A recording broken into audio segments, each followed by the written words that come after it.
Zap Crypto. Tous les jours, toute l'actu crypto au même endroit. Et pour me soutenir, abonne-toi et active la cloche pour ne pas manquer le prochain Zap Crypto. Bonsoir la cryptosphère.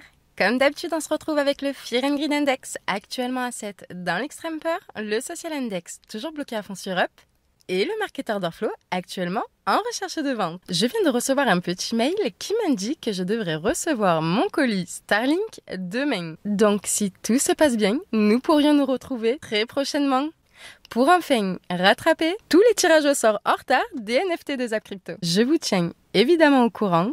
Je vous souhaite une bonne vidéo. C'était Zap Crypto. On peut aussi regarder le Bitcoin Rainbow Price Chart qui tout simplement nous montre l'évolution du cours du Bitcoin au fur des dernières années qui est rythmé par les différents halvings avec les différents cycles. Et surtout, en fonction de la couleur où on est dans le rainbow, il va nous dire est-ce qu'on est beaucoup trop en période d'avidité et donc il faut plutôt vendre parce qu'on se rapproche d'un top. Ça c'est quand on se rapproche du rouge, même si on voit que dans ce cycle-là, on n'a pas été aussi haut, on a juste été en période de FOMO. Ou alors, est-ce qu'on est vraiment dans une période où il faut acheter et où vraiment on est vers les très bas? Là, on voit qu'actuellement, selon ce Bitcoin Rainbow Chart, le bas du Bitcoin, le bottom, devrait se situer aux alentours des 19-20 000 $. Donc, on est actuellement sur des zones de prix proches d'un bottom.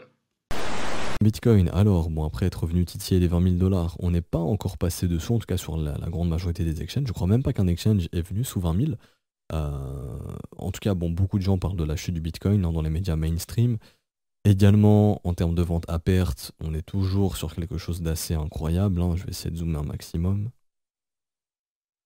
Voilà. Donc, le record a été fait le 13 juin, 4,234 milliards de ventes à perte. Ensuite, le 14 juin, 3,3 milliards. Et ensuite, hier du coup, 2,5 milliards. Donc on est environ sur du 7, 10, ouais, quasiment 10 000 milliards, même peut-être plus. Enfin, autour de 10 milliards de ventes à perte. C'est juste énorme. Ce qui fait qu'on est probablement dans notre capitulation. Maintenant, une capitulation, ça peut durer encore quelques jours, bien évidemment. Un indicateur plutôt intéressant qui vient un petit peu nous indiquer des zones d'euphorie, des zones de capitulation que je trouve plutôt pas mal. Et pour le coup, là, d'après cet indicateur, on entre doucement dans la capitulation ici. Donc ouais, on entre en zone de capitulation qui marque généralement les bottoms, bien évidemment. Donc là, ouais, doucement mais sûrement, on y entre. Donc ça peut être intéressant. Bon après, voilà, on sait qu'il y a capitulation puisqu'il y a beaucoup de ventes à perte. Mais cette capitulation peut durer. Ça se trouve, il faut pousser les prix encore plus bas. Là, je pense qu'on est dans l'opération. Liquidons certains fonds d'investissement qui ont fait n'importe quoi. Il faut savoir qu'il y a des margin calls qui attendent par exemple vers les 900 $ sur certains gestionnaires de fonds. Sur Bitcoin, il y en a beaucoup, je crois, vers les 17 ou 18 000 $. Donc je pense que là, c'est opération, essayer de liquider ces fonds d'investissement, tout simplement, malheureusement. Si on fait un tout petit tour sur Coinalysis, on a ce tout petit rebond-là, en fait, nous fait bien dégonfler au niveau de notre Open Interest. Donc que ça aille dans un sens ou dans l'autre, c'est toujours la même chose, ça dégonflera l'Open Interest. En réalité, le marché ira là où c'est le plus rentable pour lui. On regarde souvent en réalité le ratio long short, on regarde surtout en fait est-ce que ça se déprécie ou est-ce que ça s'apprécie. Je vous rappelle en réalité c'est que juste là au niveau, pour ceux qui, je l'avais déjà dit souvent dans les vidéos d'Héros du Bitcoin, mais j'avais fait des analyses assez poussées par rapport au ratio long short notamment sur Binance juste avant le crack Covid, mais ici vous aviez à peu près 91% de long vs 8% de short si vous voulez, et quand on s'est retrouvé ici, vous aviez encore 83% de long vs 17% de short, de vendeurs à découvert. Donc on avait créé en fait, et on s'était créé mécaniquement un gros biais psychologique pour dire mais ça ne peut pas aller plus haut, il y a beaucoup trop de long dans ce marché. Or en fait il n'est jamais revenu ces niveaux de prix, et derrière il y a eu beaucoup de personnes en vendeurs à découvert qui s'étaient positionnées et qui ont tout simplement alimenté ce rebond. Et c'est ça en réalité qu'on veut voir. On veut vraiment voir, entre guillemets, des personnes qui continuent à shorter ce rebond. C'est un peu le but du jeu pour pouvoir accélérer les hausses. Donc là, on a le cours, tout simplement la totalité du cours du marché du Bitcoin en hebdomadaire, sur lequel on a le RSI pour essayer de regarder un petit peu ce qui s'est passé. Nous avons ici un des premiers bottoms qui a été effectué notamment en 2015. On voit qu'en effet, on est passé en oversold. Ici, nous avons le bottom de 2018. Nous sommes passés en oversold. D'accord? Là, nous sommes actuellement en oversold.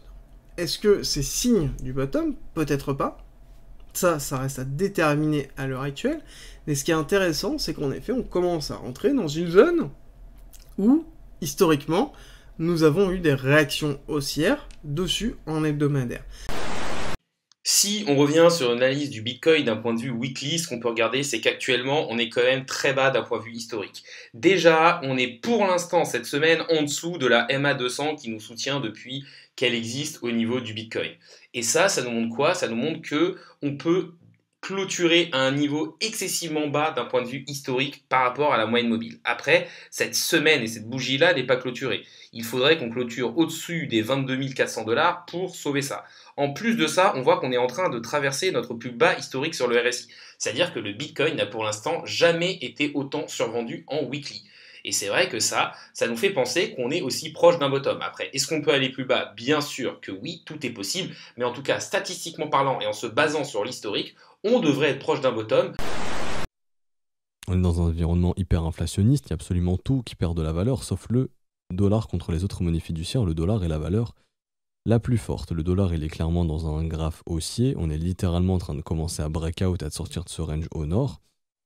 Là, ça peut sentir la continuation et ça peut peut-être être le dernier mouvement haussier du dollar index qui peut se terminer possiblement bluff top, puisqu'on est dans une dynamique parabolique. On est dans un mouvement parabolique sur le dollar index. Il faut savoir qu'une parabole, ça se finit généralement en bluff top, c'est-à-dire une bonne grosse dernière accélération, bam, un gros coup de massue, un rebond, et hop, le mouvement est terminé, et là on se met à retracer. Donc, ce qui m'amène à penser que, vu qu'on va s'affranchir et qu'on est en train de s'affranchir d'une méga résistance, que le mouvement parabolique et l'étape finale, ce qui est le bluff top, peut commencer à se former. Donc en gros, un dollar qui vient tout casser sur son chemin, et possiblement des indices et des actions qui sont entraînés dans un mouvement baissier tant qu'on ne marque pas de bottom là où on est. Ok, donc attention, on est toujours dans un environnement très fébrile pour les assets à risque, dont les crypto-monnaies font partie. Maintenant, j'annonce pas un crack absolument sur les crypto-monnaies. Ce que je veux dire, c'est que être pleinement investi sur de l'asset à risque, là, ça peut vite devenir compliqué d'être pleinement investi sur de l'asset à risque, puisque c'est le secteur le plus faible du moment. Et pour vous dire, quasiment tous les secteurs financiers sont très faibles, donc mise en garde et attention là-dessus. Ensuite, toujours ETH, je crois que je vous l'ai déjà montré la dernière fois, mais très intéressant. Vous voyez, en weekly, si on se met en weekly, ce qui est intéressant sur ETH, c'est que c'est seulement la deuxième fois depuis qu'il existe, depuis sa création en 2013-2014, qu'il revient chercher en dessous des 32 RSI. Vous voyez, ça arrivait une fois ici en 2018, et là, c'est la deuxième fois que ça arrive, donc vraiment à long terme, ça c'est un signal d'achat qui est juste incroyable. La déclaration d'Emmanuel Macron qui a simplement dit qu'il voulait passer en mode économie de guerre pour réévaluer les ressources allouées à l'armée dans le cadre du conflit ukrainien-russe. Alors c'est un énorme problème parce qu'en réalité on voit bien que qu'on soit pour ou qu'on soit contre le conflit en Ukraine, du moins dans quel camp on se situe, personnellement, c'est pas mon sujet, c'est pas ce que j'étudie. Ce que j'étudie, c'est les impacts sur votre patrimoine. Quand vous dites on passe en économie de guerre, ça veut dire qu'on va sacrifier vos emplois et sacrifier votre épargne pour gagner cette guerre. Alors qu'est-ce que ça signifie? Eh bien que l'armement national devient une priorité et qu'on va réorienter les productions des entreprises privées ou publiques ou la commande publique, le budget, à la production d'armes. Donc globalement, on n'est peut-être pas en guerre directement contre la Russie, mais ça en prend toutes les formes. Donc ça, c'est un sujet parce que globalement, évidemment, c'est très défavorable à l'épargne puisque en temps de guerre, on ne renonce pas à taper dans l'épargne des gens quand c'est nécessaire. Du côté de la France Insoumise qui a fait de très bons scores aux élections législatives de la semaine dernière, c'est pas plus rassurant parce que on connaît pas spécialement la position du futur Premier ministre ou gouvernement qu'il y aurait si la NUP arrivait au pouvoir via une cohabitation. Mais globalement, les Insoumis ont déjà promis un gel des prix. Ils ont déjà promis un SMIC à 1 500 €. Ils ont déjà promis tout un tas de mesures qu'on ne sait pas financer, bien évidemment, d'autant plus qu'on n'a plus d'énergie car on s'en coupe progressivement de l'énergie russe. Donc tout ça, en fait, conduit tout simplement au contrôle des changes et à une inflation débordante. Donc ça va pas aider l'économie française à aller mieux. Et en réalité, on se rend compte que du point de vue de notre épargne, que ce soit Mélenchon ou Macron, c'est un peu la peste ou le choléra. Dans les deux cas, ça se terminera mal. qu'on a une mauvaise nouvelle pour l'Ethereum et notamment donc concernant la mise à jour. Comme tu sais déjà, l'Ethereum prépare la mise à jour, donc The Merge, depuis plusieurs mois maintenant. Et initialement, la date de sortie devait être pour août 2022. On a même d'ailleurs eu donc le test sur le serveur de test Ropsten qui a été lancé il y a quelques jours maintenant. Mais alors voilà, les développeurs de l'Ethereum viennent d'annoncer qu'ils ajoutaient donc un sursis de 2 mois aux mineurs. En fait, tout simplement, ils avaient mis en place un système de difficulté qui ferait qu'une fois The Merge mis en place au mois d'août, le mining ne serait pas retiré d'un coup mais progressivement. Et pour démotiver en quelque sorte les mineurs, ils allaient augmenter fortement la difficulté de mining sur l'Ethereum. Et ça jusqu'à passer entièrement vers du Proof of Stake. Mais alors voilà, les développeurs donc d'Ether viennent d'annoncer que même après le lancement de The Merge, ils allaient ralentir leur système d'augmentation de la difficulté pour les mineurs et le repousser de 2 mois. Et ça laisserait présager également qu'ils repoussent entièrement le lancement de The Merge de 2 mois également. Donc initialement prévu pour le mois d'août, il pourrait peut-être sortir plutôt pour le mois d'octobre. Et quand on sait que pas mal de personnes attendent justement cette mise à jour avec impatience pour un potentiel rebond pour l'Ethereum, et d'ici là, si en plus de ça donc ils repoussent la mise à jour, on pourrait aller chercher un niveau beaucoup plus bas pour l'Ethereum.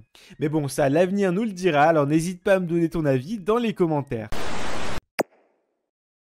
Partons maintenant aux USA avec la Fed qui vient d'officialiser les annonces que tout le monde s'attendait à entendre.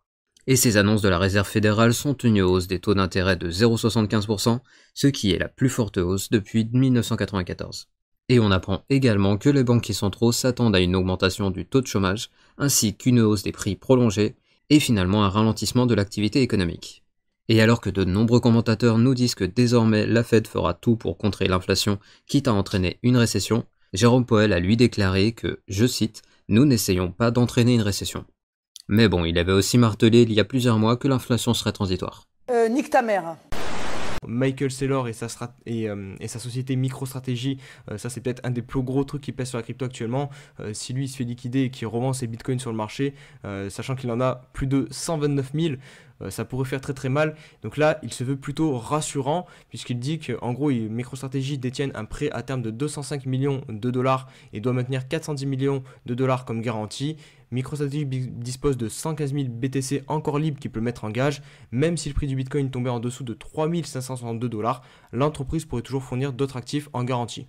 Donc bon, apparemment, ça semble plutôt tranquille du côté de chez MicroStrategy parce que là, le prix de liquidation semble quand même extrêmement bas. Et même si on vient à ce prix-là, il dit que la société pourra toujours mettre d'autres actifs en garantie. Donc, a priori, il ne semblerait pas avoir de problème du côté de la société MicroStrategy, à voir maintenant si c'est vrai ou pas, parce que voilà, on les connaît, hein, tous ces PDG de ces sociétés, toujours à dire il n'y a pas de problème, il n'y a pas de problème, et en même temps ça se comprend, hein, parce qu'ils vont pas alimenter le FUD, parce que forcément le FUD ça va paniquer les gens, ça augmente la pression baissière, donc c'est pas du tout dans leur intérêt, donc voilà, ils sont plutôt tout le temps à dire il n'y a pas de problème, vous inquiétez pas.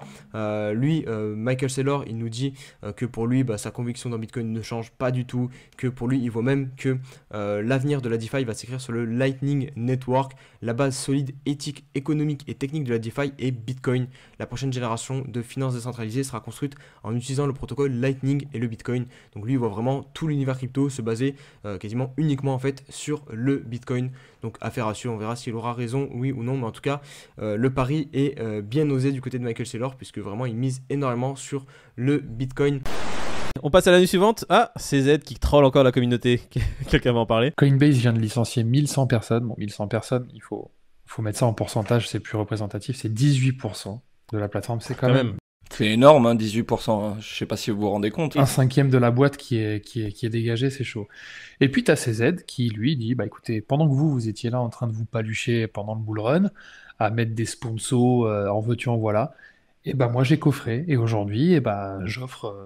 2000 posts, entre guillemets. C'est quand même un troll niveau 1000. La photo, mais oui, il aurait pu utiliser une photo libre de droit, mais non, il utilise... Il a rajouté sa gueule sur une photo libre de droit, ça veut dire que même pour ça, il a pas déboursé un euro, l'enfoiré.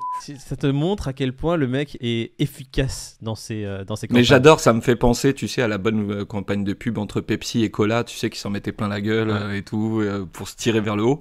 Et là, c'est lui qui dit, non mais attendez les gars, vous avez fait des pubs pendant le Super Bowl. Ouais. Vous avez renommé des stades à votre nom. Et aujourd'hui, vous licenciez du monde. Mais je comprends pas. Moi regardez-moi, j'en embauche 2000, je fais des photos. Et en parlant des acteurs crypto qui sont victimes du crash du secteur, on a aujourd'hui 3 Arrows Capital qui montre des signes de difficulté. En effet, le fonds d'investissement spécialisé dans le secteur crypto avait une exposition significative au Luna de Terra et ils sont également exposés au stack Tether de Lido qui, je vous le rappelle, a perdu la parité avec l'Ether. Et avec tous ces facteurs combinés, la société a été liquidée sur une position de 400 millions de dollars et risquerait désormais l'insolvabilité. Et donc elle serait, comme Celsius, à la recherche de capitaux pour tenter de survivre à cette crise. À savoir qu'un des wallets reliés à 3 Arrows Capital a revendu 15 000 Ethers pour visiblement récupérer de la liquidité et ainsi éviter plus de liquidation. Et le risque ici est que si cette entreprise venait à déposer le bilan, on pourrait avoir d'autres entreprises qui leur ont prêté des fonds, qui pourraient perdre leur investissement et tel un château de cartes, on pourrait avoir une cascade d'entreprises qui n'avaient pas forcément de lien direct avec Lido et Terra, qui pourraient eux aussi être mis en difficulté. Bon, et si on résume, depuis le début du mois de mai, c'est 3 géants du secteur crypto qui se sont fait massacrer par la crise, avec Terra, Celsius et maintenant 3 Arrows Capital. Et la question est maintenant de savoir si le gros de la chute est maintenant derrière nous, ou si la chute de ces géants entraînera d'autres chutes, telle une réaction en chaîne. Les gars, vous avez vu là Celsius? Non, j'ai pas regardé encore. En fait, la maison brûle, et en fait, ils ont rien trouvé de mieux à faire que de faire du levier. En gros, t'es dans la merde, tu dois payer ton crédit, tu décides de partir à Vegas et de tout mettre sur le rouge, quoi. T'achètes un cash. Ils ont pris l'oseille qu'ils avaient, ils l'ont mis en levier pour pouvoir rembourser les clients. Et là, je viens de voir qu'ils viennent d'engager une armée d'avocats spécialisés dans la faillite et l'insolvabilité. Ils n'ont pas embauché une armée pour régler le problème, ils ont embauché une armée pour régler les problèmes à venir. Moi j'ai eu une autre info, c'est qu'apparemment ils n'ont pas tout mis leur oseille sur levier, ils en ont gardé une petite liquidité quand même pour aller au bureau de tabac faire une grille d'euro-millions et acheter quelques jeux à gratter. Parce qu'on sait jamais, il faut diversifier les chances de réussir. J'ai aussi vu que pendant un meeting, ils étaient tous là à dire on va pouvoir se passer des banques grâce à nous, et ils ont fait appel dans les jours précédents aux banques pour pouvoir se restructurer et leur demander conseil. Bah, c'est marrant, en tout cas ils appliquent bien les conseils parce que geler les avoirs des clients quand tu as un doute de solvabilité, c'est ce que font les banques. Donc bravo à cette entreprise de bien suivre la finance traditionnelle pour les meilleures choses qu'ils ont à nous apporter. Merci à eux. Ils ont pris la caisse, ils ont fait ce qu'ils voulaient avec. Tu vois, ils sont amusés avec l'oseille de tout le monde. Ils ont placé, j'ai l'impression, comme au casino, sur le 34, sur le 28, sur le rouge. Kems, contre Kems. Bah, j'ai pas de preuves, hein. Je sais pas si ce qui... En tous les cas, c'est ce qui est dit, c'est que les avoirs des clients qui étaient normalement là pour backer un petit peu le système, que ces avoirs-là ont été utilisés pour aller faire des trucs à gauche à droite. Le truc, c'est que les banques traditionnelles, elles jouent, elles font ce genre de trucs, c'est courant. Sauf que s'il y a un problème, elles appellent une autre banque et elles règlent le truc. Tu vois. On va payer, Là, c'est l'État qui va payer. Ouais. C'est pas aussi développé que les banques. En tout cas, les clients, c'est bon, ils sont liquidés. Je pense qu'il y a très peu de gens, ou sinon personne, qui reverra son oseille. Parlons maintenant de cette faille de sécurité dont je vous ai parlé. Cette faille de sécurité qui touche beaucoup de wallets crypto différents. Ça touche Metamask, Phantom, ça touche XDeFi et plein d'autres wallets. On va voir Brave aussi. Donc c'est plein de wallets différents et ça touche en fait la version web de tous ces wallets. Vous savez, la petite extension Metamask que vous pouvez avoir sur Firefox, sur Chrome ou autre. Ben, ça touche cette version de Metamask, ça touche pas Metamask mobile ou les autres wallets mobiles qui existent. On est sur cette version web. Et en quoi consiste cette faille? Cette faille, qui s'appelle d'ailleurs, elle a un petit nom sympa, qui s'appelle Démonique. Démonique parce qu'en fait le nom de la faille avec l'ID de la faille, on va dire en termes de cybersécurité, c'est que CVE 2022 quelque chose, c'est assez complexe. Du coup la plupart des failles ont des petits noms pour pouvoir en parler simplement. Donc là c'est Démonique. Et bien cette faille fait que si vous avez importé votre wallet Metamask avec une seed, du coup à partir d'une vous savez les 12 mots dont vous avez besoin pour pouvoir sauvegarder votre wallet, si vous avez utilisé cette phrase sur un autre PC ou sur votre PC actuel pour pouvoir importer votre wallet et que vous avez coché la case Show Secret Recovery Photo, donc pouvoir voir cette phrase, et bien la clé en question, cette clé se retrouve quelque part sur votre PC de manière non chiffrée. Donc ça veut dire que quelqu'un qui a votre PC, qui trouve par exemple votre PC chez vous, et qui utilise et qui essaye de l'allumer, il n'a pas besoin du mot de passe parce que si le PC n'est pas chiffré, il suffit de prendre le disque dur et de faire certaines opérations et on peut accéder aux données, et bien il pourra potentiellement accéder à cette phrase et vous voler tous vos cryptos. Donc ça, c'est ce scénario que je vous ai décrit avec le PC qui est même éteint et que quelqu'un le récupère, ça ne vaut que si votre PC n'est pas chiffré. Donc le chiffrement du PC, c'est quelque chose qui permet de se protéger de ce type d'attaque. La plupart des PC ne sont pas chiffrés par défaut, donc c'est quelque chose à mettre en plus. Par exemple, le BitLocker sur Windows ou autre, c'est quelque chose qui peut permettre de faire cela, mais par défaut, c'est pas chiffré, donc attention. L'autre critère pour que vous soyez vulnérable, c'est que vous ayez importé la phrase, comme je l'ai dit, pour pouvoir importer le wallet sur votre PC, et que vous ayez checké la phrase, la petite case show secret. Donc ça c'est ça consiste voilà, ça c'est la description de la faille. L'autre risque, c'est que quelqu'un, là je vous ai parlé de quelqu'un qui a accès physiquement à votre PC, mais ça peut aussi être un virus qui accède à votre ordinateur. Et ben il pourrait essayer de lire les fichiers de votre disque et accéder à cette clé de manière non chiffrée, et qui pourrait ensuite voler toutes vos crypto-monnaies.